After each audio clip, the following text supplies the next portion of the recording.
I live in the picturesque Pacific Northwest, inside a remote area of Washington state. It's both beautiful and rugged. So much of it remains untamed and completely wild. Seemingly endless precipitation feeds into the snow-capped mountains, natural waterfalls, rivers, streams, and of course, some lakes. As giant storm clouds move in from the Pacific Ocean, a hurricane ridge forces those clouds upward, where temperatures and air pressure increase. The result is snowfall in the highlands, and almost a constant drizzle in the lowlands for most of the year. It's estimated that Mount Olympus gets over 50 feet of snow each year, and the Hoh rainforest reaches almost 12 feet of rain annually. As these storm clouds pass over the Olympic Mountain Range and approach Puget Sound, they still manage to drop over a foot of snow and close to 5 feet of rain each year, mostly from October to March. If you live here, you adapt. You don your North Face or Columbia rain jacket, your Keen or Vessi boots, and you head outside. The area natives joke around that you can always recognize tourists by the umbrellas they carry. As the winter months approach, the plentiful rainfall serves to keep plants green, year-round and accessible to grazing animals such as deer, elk, and mountain goats. In turn, they are accessible to their predators, bears, lynx, bobcats, and of course, mountain lions. Finding bear scat in the woods behind my house was quite commonplace. Mostly, it would contain undigested huckleberries or blackberry seeds. Once, it was entirely made up of tiny conical shells, which left me wondering if that bear had consumed a whole pile of tiny seashells, or if maybe it had eaten something else that had eaten those snails first. It wasn't often that I actually saw a bear, but it did happen a few times, and it was always from the safety of my living room. She seemed drawn to the huckleberry bushes that surrounded my back deck. I was just grateful she hadn't discovered, or wasn't interested in, my bird feeders. Having to fend off these tiny Douglas squirrels was bad enough. How would I even begin to bear-proof my bird feeders? I awoke one cold and drizzly morning in late November and realized Christmas was fast approaching. It was too early to cut down a tree, but I already had several requests from family members for wreaths and garland. Today was just as good as any to start collecting some cedar and pine trimmings. I put on my rain jacket and Vessis and glanced at my mini Aussie, who was seated in front of me, her ears up and head tilted to one side. She seemed to be studying me closely. The sight of my outside gear meant she was hoping that maybe we were going on a hike. It's not time for a walk just yet, baby girl, I said, scratching under her collar as she leaned back into my touch. I was thinking about yesterday evening and the sound of breaking branches that had sent her into the woods, chasing deer. She had a pretty good recall, but it still would take several minutes for her to return to me, and it would take me several stay, close, no, far commands. I didn't want to deal with worrying about her while gathering up pine trimmings. We'll go later, I promise. I'll just be a little too busy to watch you. You stay here. She looked a little defeated as she went to lie down in her bed right next to the wood-burning stove. I stepped outside and walked off the back deck, heading toward the shed to grab some pruning shears. I never bothered to lock my shed, or my car, or even my house sometimes. I lived in a pretty remote area. My nearest neighbors were miles away, and both cabins were vacation homes. The Millers lived in Portland. The Conroys lived in Seattle. Both couples retired early, and I only saw them occasionally on long weekends, or sometimes on holidays. As was my tradition, I'd be sure to make Christmas wreaths for them and hang them on their doors just before they arrived for the Christmas season. I knew they appreciated that gesture. Having now secured the pruning shears, I decided to head down the gentler, sloping parts of the ravine behind my house. Just a turn, and a slight jut away, there were lots of cedar and western hemlock down there, and I knew those lower branches would be pretty easily accessible. As I worked, I pulled on the hood of my raincoat. The drizzle was almost like mist, and my hair was starting to get a little too wet. I continued making piles of trimmings, moving from one tree to another. I planned to gather up my piles, and then carry them back up to the house when I felt like I'd collected enough. The drizzle built up into fat drops on the tree branches above me, and gravity eventually forced them down upon my head. The hood of my raincoat amplified that sound. Every few seconds or so, I'd hear that plop, plop, plop, and then, suddenly, I became aware that that was the only sound I was hearing. The forest had fallen completely silent, dead silent, except for the rain. Another drop fell on my hood, and a frigid chill ran up my spine. A sense of dread washed over me. I looked up and watched birds noiselessly flying away. My heart then sank into my stomach, and panic began to grip me. Where is it?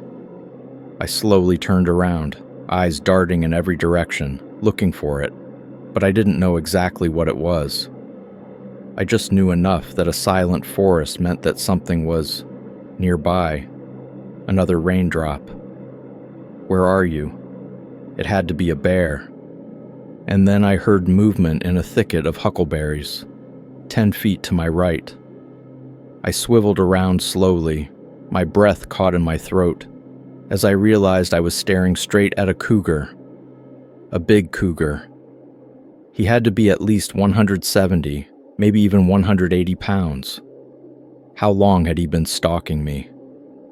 He was low to the ground, ears forward, hunches raised, eyes wide, and pupils dilated. For a split second, my panic subsided. He kind of reminded me of a giant house cat, ready to pounce on a moth. But then my panic instantly welled back up as I realized I was the moth in this scenario. Have you ever stopped to think and forgot to start again? Because that's what happened to me in that moment. I was just completely discombobulated. I couldn't seem to form a coherent thought. I knew I could potentially encounter a bear, so I'd started carrying a small air horn inside my rain jacket pocket. But ask me if I remembered the horn, because I didn't.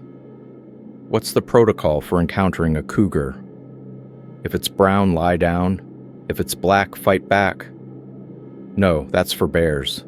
That's not going to help me here. I reached inside my pocket for my phone. May as well record my last moments. The cougar then crept forward, closing the very small gap between us. Before I could press the record button on my phone, finally my mind kicked into gear. Oh yeah, I need to make myself appear big. I need to be scary. Still holding my phone in one hand and the pruning shears in the other, I raised my hands outward and above my head, stomping my foot. In the meanest voice I could muster, I yelled out, "No! Bad cat. That's a very bad cat thing to do." He crept forward again. I took a step back but continued in my attempt to be big and scary. With my hands still raised, I stomped my foot again. "No, listen to me. You are a very bad cat, and I won't taste good. Go find a deer to eat. Leave me alone."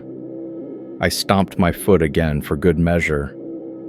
The cougar seemed to regard me for a long moment before creeping forward yet again. I matched his forward step by stepping backward once more. I stomped my foot into the ground. "Damn it, you're being a very bad cat. Stop it, leave me the hell alone." Suddenly, the cougar raised himself to a standing position. He turned around and walked off. What just happened? I need to get a picture of him because nobody's going to believe me when I tell them about this. I was shaking like a leaf. I had difficulty even opening up the camera app on my phone, but I managed to snap some pictures of the cougar as he sauntered off back into the forest. My heart was still pounding in my chest as intrusive thoughts began racing throughout my mind. What if he's not gone? What if he's circling back around? I can't run. Cougars chase running prey. Oh God, I'm cougar prey now. I began slowly stepping backward up the slope of the ravine in the direction of my house. I was almost home when I heard the birds start up again, and that's when I turned around and sprinted back into my house, bounded up the deck steps, and shut and locked the door. My mini Aussie's little wiggle butt danced around me, happy that I was home. What if I'd taken my dog with me? That would have been bad. I collapsed on the couch and took a deep breath. I looked again at the pictures on my phone. They were blurry. Of course they were blurry. I was shaking so badly I couldn't even keep the phone still. Did that really just happen, though? Was I almost a cougar's lunch? If it had attacked me, could I have fought it off? Probably not. How long before somebody would even notice I was missing? Oh God, how long would my dog go without food? I sat on that couch for a long time, trying to slow my breathing and waiting for those intrusive thoughts to finally go away. If this was fiction, I would have started taking judo lessons so I could stand up to the next cougar I encountered. I'd make sure my loved ones knew exactly where I was at all times. I'd make sure that my dog always had access to a week's worth of food. The story would end, and the reader would know that I was better off because of that experience with a cougar. They would then be able to tell that I'd become a stronger, smarter, and more resilient person. But this isn't fiction, is it? It's real life. And all I did was take a wrong turn off my porch and then wander off into the wilderness. And sometimes stories end with a freaked out woman sitting on her couch, staring at a few blurry pictures of a cougar's ass. Meow.